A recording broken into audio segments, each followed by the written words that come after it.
할렐루야. 11월 20일 목요일 새벽 예배에 오신 성도님들을 주님의 이름으로 환영합니다. 이 시간 하나님 주시는 은혜와 평강이 충만한 시간 되시기를 주님의 이름으로 축복합니다. 함께 찬송가 488장 이 몸의 소망 무언가 찬송하심으로써 오늘 새벽 예배를 시작하도록 하겠습니다.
거룩하신 하나님 아버지, 오늘도 우리에게 새로운 하루를 허락하여 주심에 감사를 드립니다. 특별히 이 시간 세계 곳곳에서 목숨을 걸고 복음을 전하는 선교사님들을 위해서 우리가 한 마음으로 기도합니다. 아버지, 늘 그들 가운데 함께하여 주시고 선교에 필요한 모든 것들을 인적 자원, 물적 자원 아버지 하나님께서 책임져 주시고 그들의 가정을 눈동자같이 지켜주시어 그들의 삶을 통해 사역을 통해 수많은 영혼들이 주님께로 돌아오는 놀라운 구원의 역사가 계속되게 아버지 하나님께서 역사하여 주시옵소서. 그리하여 수많은 영혼들이 주님을 모르는 영혼들이 우리 선교사님들을 통하여 예수 그리스도를 만나고 그들의 삶이 하나님이 원하는 모습으로 변화되고 그들의 영혼이 천국을 향하는 삶을 살아갈 수 있도록 아버지 하나님께서 우리 선교사님들의 사역과 함께하여 주시옵소서. 그래 아름다운 그런 구원의 열매들이 그들의 삶을 통해 주렁주렁 열매 맺힐 수 있도록 아버지 하나님께서 함께하여 주시옵소서. 이 시간 사도행전의 말씀을 다시 엽니다. 이 말씀을 통해서 하나님의 음성을 듣게 하여 주시옵시고 하나님 주시는 비전을 우리가 바라보게 하여 주시옵시고 하나님이 원하시는 삶의 모습으로 이 말씀 안에서 변화되고 우리 기도에 응답받는 은혜의 시간 될 수 있도록 아버지 하나님께서 역사하여 주시옵소서. 이 모든 것에 감사드리며 살아계신 주 예수 그리스도의 이름으로 기도하옵나이다. 아멘.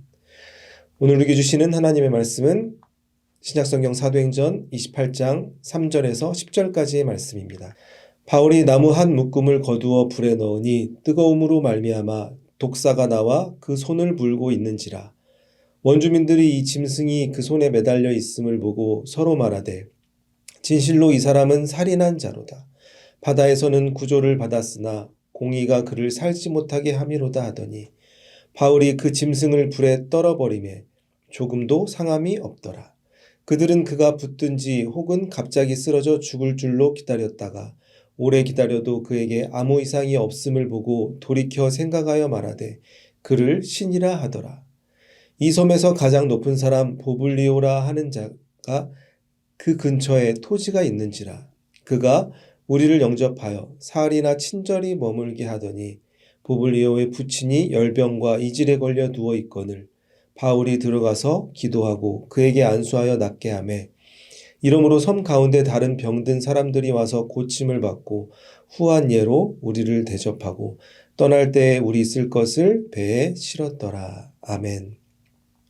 오늘은 사도행전의 마지막 장인 28장 말씀을 함께 보시겠습니다. 사도행전 처음으로 우리가 돌아가서 기억해 보면 부활하신 예수님께서 제자들에게 약속하시는 장면으로 사도행전을 시작합니다. 예수님께서는 제자들에게 예루살렘에 머물러 내가 약속한 하나님께서 예비하신 성령을 받으라 예수님께서는 약속하십니다. 그리하여 예수님의 제자들은 그 성령을 체험하게 되고 수많은 사도들이 이 성령의 체험으로 말미암아 그들의 삶이 변화되고 수많은 사람들을 복음의 능력으로 치유하고 그들의 영혼을 주님께로 인도하는 데 쓰임받는 모습들이 사도행전 안에서 우리는 계속해서 발견할 수 있습니다. 특별히 사도행전 13장 이후부터 등장한 사도 바울의 그런 선교의 역사가 사도행전 후반부에는 주로 등장을 하게 됩니다.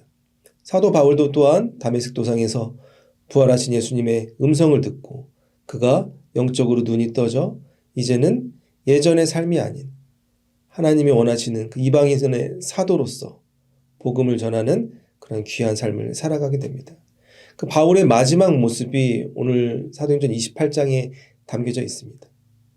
가이사랴 지방에서 이제 유대인의 고발로 인해서 바울은 재판을 받다가 사도 바울이 로마 시민권을 가지고 있었기 때문에 자신이 로마의 황제 앞에서 재판을 받을 권리가 있다고 그가 주장을 하게 되어서 이제 가이사랴 지역에서 배를 타고 재판을 받기 위해서 로마로 사도 바울은 이동을 하게 됩니다. 그 배에는 바울을 포함하여 270명의 사람들이 타고 있었습니다. 그런데 그 바다를 건너서 로마로 향하던 그 바다 위에서 바울 일행은 유라굴로라는 광풍을 만나게 됩니다. 그래야 2주 동안 바다에서 그 폭풍 속에서 표류를 하게 되죠. 그러다가 그들이 이제 마침내 정박한 곳이 오늘 본문에 등장하는 멜리데 섬입니다. 그 멜리데 섬에서 어떠한 일이 일어났는지가 오늘 본문은 기록하고 있는 것입니다. 바울 일행들이 도착했는데 그때 이제 날씨가 춥고 막 비가 막 많이 내렸다고 이제 성경은 기록합니다. 섬의 원주민들이 바울 일행을 맞아요. 이제 추우니까 비도 오고 날씨가 추우니까 바울 일행을 위해서 모닥불을 피워줬다라고 이제 사도행전은 기록하고 있습니다. 바울 일행을 환대하는 모습이 담겨져 있는 것입니다. 그런데 그때 어떠한 일이 일어났습니까? 그 모닥불을 피워놓고 사람들이 다 불을 쬐고 있었는데 바울이 그 나무 도막들을 이제 불에 이제 넣었죠. 이제 불을 이제 더 키우기 위해서 넣었던 것 같습니다. 그런데 어떠한 일이 일어났습니까? 그 불 속에서 갑자기 독사가 튀어나와서 독사가 바울의 손을 이렇게 물게 됩니다. 그때 원주민들이 어떻게 반응하였습니까? 전 이걸 보면서도 여러 가지 생각을 했었는데 그중 하나가 아니 사람이 뱀에 물렸으면 얼른 그 뱀을 쳐서 이렇게 죽이던지 하지 그걸 이렇게 바라보는 것만 있는 원주민들의 이런 모습들이 참 이해가 되지 않았습니다. 근데 왜 그들은 바울이 독사에 물렸는데 그것들을 쳐다만 보고 있었을까요? 그 이유를 사도행전 28장 4절에서 우리는 확인할 수 있습니다. 원주민들이 이 짐승이 그 손에 매달려 있음을 보고 서로 말하되 진실로 이 사람은 살인한 자로다. 바다에서는 구조를 받았으나 공의가 그를 살지 못하게 함이로다 하더니. 아멘. 원주민들은 그 독사에 물린 독사가 사도 바울의 손을 이렇게 문 것을 보면서 무슨 생각을 했냐면 이 사람이 바다에서는 그 태풍 가운데 살아서 우리 섬에 도착했지만 이 독사에 물리는 것을 보니 이 사람은 다른 사람을 죽인 살인한 자가 틀림없다. 공의가 그를 살지 못하게 하여 이 사람이 결국 죽게 되었구나. 그 짧은 시간 동안 그들은 바울을 바라보며 생각을 했던 것입니다. 아니 독사에 물린 바울을 살려주지는 못할 망정 바울을 살인자로 여기는 그 짧은 시간 동안에 그러한 생각들을 우리는 말씀 안에서 볼 수가 있는 것입니다. 바울을 막 환대하고 막 영접했던 원주민들이 갑자기 생각이 바뀌어서 바울을 살인자로 여겼던 이유가 무엇이었습니까? 그들은 바울이 하늘의 벌을 받았다고 생각했기 때문입니다. 그래 커다란 죄를 저질렀다. 저 사람은 살인을 저지른 것이 틀림없다라고 자기들 스스로 바울을 보며 판단하게 된 것입니다. 어떻게 보면 이것은 말이 안 되는 상황이지만 이러한 어처구니 없는 일들이 우리 삶 가운데서 일어나는 것을 우리는 삶에서 경험할 수 있습니다. 복음이 없는 곳, 세상의 가치를 쫓는 사람들의 모습이 이와 같다고 할 수 있습니다. 우리의 삶을 보면 매일 뉴스에서 발견하는 것처럼 아무런 이유 없이 찾아오는 재난이나 재해, 사건들을 우리는 사고들을 뉴스에서 발견할 수 있습니다. 인간의 힘으로 예측할 수 없고 막을 수 없는 일들입니다. 그런데 그러한 사고를 보면서 어떠한 이들은 이렇게 생각을 합니다. 그 사고를 당한 사람들을 위로하고 그들을 위해서 할 수 있는 게 무엇인가 생각하는 것이 아니라 그러한 재난이나 사고를 하늘의 벌이라고 생각하는 이들이 분명히 있습니다. 그 사람들이 우리가 알지 못한 어떠한 죄를 저질렀기 때문에 하늘의 신이 그들에게 이러한 벌을 내린 것이다라고 생각하는 사람들이 아직까지도 우리 주변에 있다고 우리는 삶에서 볼 수가 있는 것입니다. 그러한 모습들이 오늘 사도행전의 본문에 등장한 멜리데 원주민들의 모습이라고 할 수 있습니다.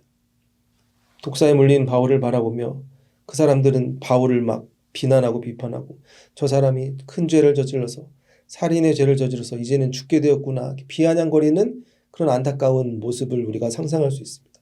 그런데 그러한 순간에 바울은 어떻게 행동하였습니까? 자신을 물고 있던 그 독사를 불 속에 던져서 죽이는 모습을 성경은 기록하고 있습니다. 그러자 놀랍게 원주민들은 그러한 바울의 모습을 바라보다가 어떻게 그 이유로 행동하였습니까? 오늘 본문 사도행전 28장 6절의 말씀입니다. 그들은 그가 붙든지 혹은 갑자기 쓰러져 죽을 줄로 기다렸다가 오래 기다려도 그에게 아무 이상이 없음을 보고 돌이켜 생각하여 말하되 그를 신이라 하더라. 아멘. 원주민들은 그 독사에게 물렸던 바울을 가까이서 막 살펴보았습니다. 그의 물린 손이 붓는 건가? 붓기를 막 기다리면서 그 독이 퍼져서 이제 그가 죽는 것을 그들은 기다렸던 것입니다. 그런데 아무리 기다려도 바울에게는 아무런 이상이 없음을 결국 그들은 깨닫게 되고 생각을 돌이키게 됩니다. 그래서 어떻게 생각합니까? 바울을 죄인으로 여기고 살인자로 여겼던 이들이 그 독사에 물려도 꼼짝없이 아무런 해를 당하지 않은 모습을 확인하고 마음을 돌이켜 이제는 바울을 신이라고 믿기 시작하는 모습이 오늘 성경 안에 등장하는 것입니다. 바울이 독사에 물리고 독사를 불에 던지고 그러한 순간은 단 몇 초 안에 일어난 일이라고 볼 수 있습니다. 그 몇 초 동안에 인간의 생각과 판단이 이렇게 낮은 데서 높은 데로 변하는 그러한 나약한 인간의 모습을 말씀 안에서 우리가 볼 수가 있는 것입니다. 그래야 그 후에 이제 멜리데 섬에서 바울은 신이라고 소문이 나게 되어서 그 섬에서 가장 높았던 인물인 보블리오의 집에 초대를 받게 되고 거기에서 이제 사흘간 묵게 됩니다. 그런데 그 보블리오의 아버지가 열병으로 누워 있었는데 오늘 본문 말씀을 보시면 이제 바울이 그 보블리오의 아버지를 기도해주고 그에게 안수하여 그 아버지의 병이 치유되게 됩니다. 그리고 또 이어서 바울에 대한 소문이 또 나서 이제 섬에 있는 많은 병자들이 바울을 찾아와서 놀라운 치유의 역사가 일어나고 마지막엔 결국 바울의 배에 온갖 선물들을 넣어주는 모습으로 오늘 본문 10절이 끝나는 것을 우리는 말씀 안에서 볼 수가 있습니다. 오늘 사도행전 28장 초반부의 말씀을 통해서 우리가 발견할 수 있는 진리가 몇 가지 있습니다. 첫 번째 진리는 무엇입니까? 바로 인간의 나약함입니다. 우리는 때로는 쉽게 다른 이들을 판단하며 살아가는 순간들이 있습니다. 그 원주민들이 바울이 독사에 물리는 모습을 보면서 그를 살인자라고 여기며 그를 저주했던 삶을 살다가 갑자기 그 독사에 물려도 아무런 해가 없는 것을 그들이 보고 나중에는 살인자에서 신으로 여기는 그러한 모습들을 봅니다. 순간순간 눈에 보여지는 그런 상황을 가지고 계속해서 인간이 다른 일을 판단하고 정죄하는 이유가 무엇입니까? 바로 인간은 죄인이기 때문입니다. 예수님께서는 마태복음 7장에서 우리에게 이렇게 말씀해 주셨습니다. 너희들은 다른 사람을 비판하지 말라. 네가 비판하는 그 잣대대로 너희가 비판을 결국 받게 될 것이다. 어찌하여 남의 눈 속에 있는 티를 보면서 내 눈 속에 있는 들보를 보지 못하는 네 눈 속에 있는 들보를 먼저 빼고 밝히 보라 예수님께서는 우리에게 말씀해 주셨습니다. 사람들은 비판의 대상이 아니고 찬양의 대상이 될 수 없음을 우리가 잊지 말아야 될 것입니다. 그렇다면 우리 주변 사람들은 무엇의 대상입니까? 비판의 대상도 아니고 찬양의 대상도 아니지만 그 사람들은 바로 우리가 사랑해야 될 대상이라는 것을 우리가 잊지 말아야 될 것입니다. 어려움에 처한 이들, 갑작스러운 재해로 인해 고난받는 이들을 위해서 그들을 판단하고 정죄하는 것이 아니라 그들을 위한 간절한 기도를 통하여 그들의 영혼이 주님께로 돌아올 수 있도록 우리가 구원의 통로로 쓰임받는 것이 하나님께서 우리에게 원하시는 내 이웃을 사랑하라는 그 삶이 이루어지는 아름다운 삶의 모습일 것입니다. 그러한 고난이 그들에게만 찾아가는 것이 아니라 바로 나에게도 우리 가정에게도 찾아올 수 있다는 것을 우리가 잊지 말아야 될 것입니다. 두 번째로 우리가 발견할 수 있는 진리는 바로 우리의 삶 가운데 하나님의 일하심을 바라봐야 된다는 것입니다. 오늘 본문에서 바울은 예기치 않게 그 모닥불 속에서 갑자기 독사가 튀어나와서 그 뱀에 물리게 됩니다. 이 독사, 뱀은 성경에서 어떻게 인식되는 존재입니까? 우리가 잘 아는 창세기 말씀으로 돌아가서 보면 인간과 하나님 사이를 갈라놓게 된 죄악의 원흉이 바로 뱀인 것을 우리는 기억할 수 있습니다. 이 뱀, 독사가 바울을 문 사건은 무엇을 상징하고 있을까요? 그 섬에서 그 독사에게 물렸던 수많은 사람들 중에 살아남은 사람들은 아무도 없었습니다. 그리하여 많은 이들이 바울이 독사에 물린 것을 보고 그가 죽는 것을 기다렸던 것을 우리는 성경 안에서 보게 됩니다. 삶의 사람들에게는 이 독사는 사람을 죽일 수 있는 무서운 독을 가지고 있다라는 것이 그들에게는 진리처럼 여겨졌던 것입니다. 하지만 독사에 물린 바울은 어떻게 행동하였습니까? 그 독으로 인해 그가 죽은 것이 아니라 오히려 그 독사를 불에 던져 넣어 물리치고 없애는 모습을 우리는 말씀 안에서 발견할 수 있는 것입니다. 이것이 바로 복음의 능력입니다. 십자가의 능력이 무엇입니까? 세상의 수많은 사람들이 안 된다고 할 수 없다고 외치는 그 고난 속에서 하나님이 함께 하시면 기적이 나타나는 것이 십자가의 능력, 복음의 능력인 것을 우리는 발견할 수 있는 것입니다. 가장 낮아졌던 바울이, 죄인이었던 바울, 로마로 재판받으러 갔던 바울이 이제는 그 섬에서 신으로 여겨지며 가장 높아지는 모습으로 변화되는 것을 우리는 바울의 삶을 통해 하나님의 능력을 보게 되고 바울뿐만 아니라 섬 안에 있는 수많은 사람들이 바울을 통해서 그들의 영혼과 그들의 육체가 치유되는 놀라운 구원의 역사를 경험하게 되게 되는 것입니다. 죄인이었던 바울, 재판을 받기 위해 배에 탔던 바울은 하나님께서 그와 함께 하셔서 그 놀라운 고난 속에서도 하나님의 놀라운 기적을 그가 경험하게 됩니다. 마치 요셉이 고난 속에서도 항상 하나님께서 함께 해주셔서 요셉에게 처해졌던 그 고난이 오히려 축복의 길로 연결되었던 것처럼 바울의 인생도 그 고난 가운데서도 하나님의 역사를 날마다 체험하게 되었던 것입니다. 오늘 말씀을 정리하겠습니다. 오늘 바울은 그 바다 위에서 유라굴로 강풍을 만나서 표류하였다가 멜리데 섬에 들어오게 됩니다. 그 멜리데 섬의 원주민들은 바울을 처음에는 환영하고 환대하였지만 그가 독사에게 물리는 모습을 보고 처음에는 그를 정죄합니다. 하지만 결국 바울은 그 죽음의 독사를 물리치고 불로 던져버리고 많은 사람들에게 신처럼 여겨지면서 수많은 사람들을 치유하는 놀라운 기적의 역사를 베풀게 됩니다. 모두가 안 된다고 할 때 주님을 의지하여 하나님의 능력으로 바울의 삶이 죄인의 삶에서 신과 같이 높아지는 모습을 우리가 바라볼 수 있게 되는 것입니다. 사랑하는 성도 여러분, 우리가 세상을 살아가면서 어렵고 힘든 고난에 처한 사람들을 판단하며 정죄하며 살아가는 것이 아니라 그들의 영혼을 위하여, 그들의 회복을 위하여 간절히 기도하는 삶을 살아가고 우리가 모든 상황 속에서 하나님의 일하심을 기대하고 하나님의 기적을 날마다 체험할 수 있는 모든 성도님들이 되시길 바랍니다.